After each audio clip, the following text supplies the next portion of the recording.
আমি হাইওয়ে থেকে চম্পনগর সবজি লইয়া যায় সে নাকি আমি তো লাইন থাকে কারণ তা না গ্যাস পাই না অলবান থেকে গ্যাস বইছি চম্পনগর আয়ারপর রাস্তা ধরে চা খাইলাম ওই যেতেন একটা টাকা লইলাম ভাড়া লইলাম লই আইতে বরমুড়ার 2-3 জন খাইবেন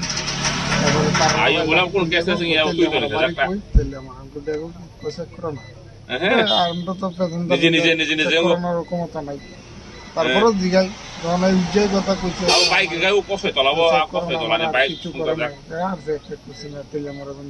ভাবছি ভাই ঘুরছে 50 টাকা করে ভাড়া 100 টাকা যে কোনো প্যাসেঞ্জার আমরা 50 টাকা করে আনি মানে আইসি করে গেছে দাঁড়াইতাম দাঁড়াইছি করে তারপরে